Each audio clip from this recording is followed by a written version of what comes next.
नमस्कार दोस्तों, आप सबको पता होगा कि निमिषा प्रिया जो कि यमन में काम करती थी, ठीक है, अपना क्लिनिक चलाती थी। लेकिन क्या हुआ क्या नहीं हुआ आप सभी जान रहे हैं। उनको 16 तारीख को कंबल में लपेट करके मतलब कि गोलियों से भून देना, ऐसा यमन की जो कानून व्यवस्था है वहाँ पे ऐसा हो रहा है, ठीक है। तो आज सुनवाई था सुप्रीम कोर्ट में, सुप्रीम कोर्ट का क्या जवाब आया इसको भी हम लोग जानेंगे आज। देखिए अभी 2 दिन बचे हुए हैं, ठीक है। सुप्रीम कोर्ट ने भी खड़े कर दिया हाथ। क्या बोली सुप्रीम कोर्ट? निमिषा प्रिया यही है, ठीक है। देखिए क्या हुआ ना, इनके साथ धोखा हुआ, ये वहाँ पे काम की और बहुत सारी चीज़। तो वहाँ का जो नियम कानून था, वहाँ की जो व्यवस्थाएं थी, तो उनके अनुसार जो बाहर के जो लोग हैं अपना बिजनेस नहीं कर सकते, वहाँ पे जाके नौकरी कर सकते। लेकिन क्या हुआ कि क्लिनिक में वहाँ काम करते करते क्या एक यमन के ही परिवार वाले लगातार आते रहे। तो देखिए कोई व्यक्ति, जाहिर सी बात है कि आते हैं, मिलते जुलते तो बात होती है, तो उनसे हेल्प मांगी। और वो भी व्यक्ति थे, इंडिया घूमना चाहता था, तो यहाँ पे आए, वो घूमा फिरा और हेल्प मांगी, तो हेल्प भी किए और वहाँ पे धोखेधड़ी हो गई, ठीक है। कुछ परसेंटेज जो है वो अपने नाम पर कर लिए और वहाँ पे क्लिनिक वगैरह सारी चीज़ खुल जाता और धीरे धीरे अपना रंग रूप दिखाने लगा। वहाँ का जो यमन का जो व्यक्ति था, उसका मेहंदी नाम था, मेहंदी कुछ था इस तरीके से, तो वह अपना रोल दिखाने लगा, परसेंटेज मांगने लगा, बोला कि नहीं इतना दो। तो इस तरीके से बहुत गाली गलौज परेशानी होने थी, कोर्ट कचहरी सारा चीज़ हुआ, वो जेल भी गए, वो लोग छूटे भी, फिर से परेशान कर रहे थे। इनका कहना था कि इनका जो पासवर्ड वीज़ा सारा चीज़ वो रख लिया था, ठीक है। तो उनसे यानी कि मेहंदी से पासवर्ड और वीज़ा वापस लेने के लिए इन्होंने दिया था किस चीज़ का, बेहोशी का इंजेक्शन। तो शुरू वाला काम नहीं किया तो दोबारा दे दी, तो दोबारा देने के बाद हाई डोज हो गया, जिनके कारण उनकी जान चली गई और उनकी जान को पानी की टंकी में क्या कर दिया गया था, टुकड़े टुकड़े करके डाल दिया गया था, ठीक है।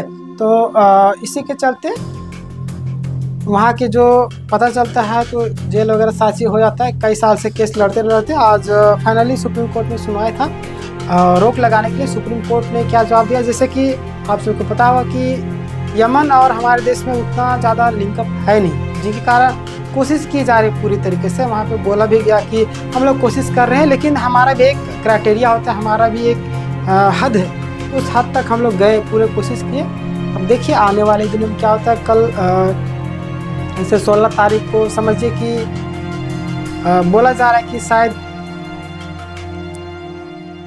ऐसा हो सकता है, लेकिन हमें जो वकील थे जो लड़ रहे थे इस केस को निमिषा प्रिया की तरफ से, वो बता रहे कि हम बचा लेंगे। देखिए आने वाले दिनों में क्या होता है, मैं आपको अपडेट करूंगा ज़रूर, लेकिन फिलहाल के लिए अब टाइम बचा नहीं। कल 15 तारीख को, परसों 16, एक दिन का टाइम में कैसे क्या होगा समझ में नहीं आ रहा। शायद कोई चमत्कार हो या कुछ ऐसा हो, क्योंकि जो इनके तरफ से वकील लड़ रहे थे उनका कहना है कि हम लोग इतना कॉन्फिडेंट है, हम लोग इतना करते आए हैं तो हम लोग बचा लेंगे, ये कहना है, ठीक है। हालांकि सुप्रीम कोर्ट का कहना है कि हमारी जितनी कैपेसिटी थी, हमारा जितना हद था, हमारा जितना क्राइटेरिया था, हमने पूरी कोशिश की, ठीक है। वहाँ से कांटेक्ट करने की भी कोशिश किया जा रहा है, लेकिन अगर डायरेक्ट पूछा भी गया कि डायरेक्ट यहाँ से कानून पास कर दीजिए और बोल दिए कि ऐसा ना किया जाए, तो वो चीज़ सुप्रीम कोर्ट के द्वारा आदेश आया कि मान लेते हम यहाँ पे कानून पास कर देते कि वहाँ पे इस तरीके से ना किया जाए, लेकिन कानून मानेगा कौन? हमारा भारत देश तो नहीं है जो यहाँ पे हम लोग पास करें और यहाँ पे माने।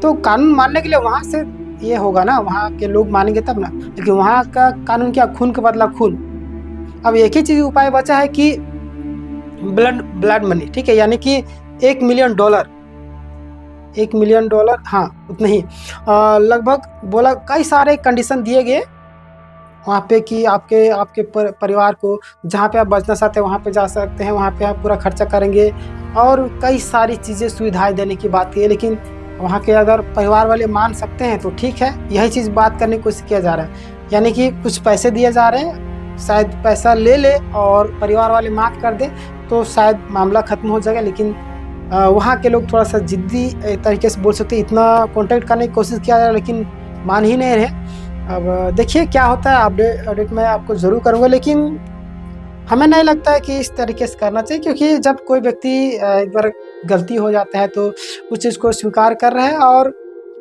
ऐसा नहीं कि अपनी गलतियों को स्वीकार नहीं कर, स्वीकार कर रहे हैं प्लस में उसका हर्जाना भी दे रहे हैं। ठीक है, हर्जाना मतलब छोटा मोटा नहीं, पूरा परिवार को अन्य जगह में शिफ्ट करने का पूरा प्लानिंग। पैसे की कमी नहीं इनके पास, ठीक है, पैसे कमी नहीं है, पैसा खूब कमाए तो पैसा भी देने को तैयार है, हर एक चीज़। इनकी माँ भी पूरा कोशिश कर रही है, हर एक जगह से लड़ लड़ के लास्ट में सुप्रीम कोर्ट से भी आज समझे कि हार मिल ही गया है एक तरीके से। हालांकि इनके जो वकील है बोले कि हम लोग बचा लेंगे, अब किस तरीके से बचाएंगे बोले हमारे कॉन्टैक्ट कुछ है। देखिए आने वाले दिनों में क्या होता है मैं आपको अपडेट ज़रूर करूँगा, लेकिन विश्वास है कहीं ना कहीं कुछ अच्छा ही होगा।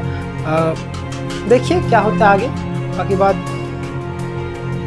मिलते हैं नेक्स्ट वीडियो में।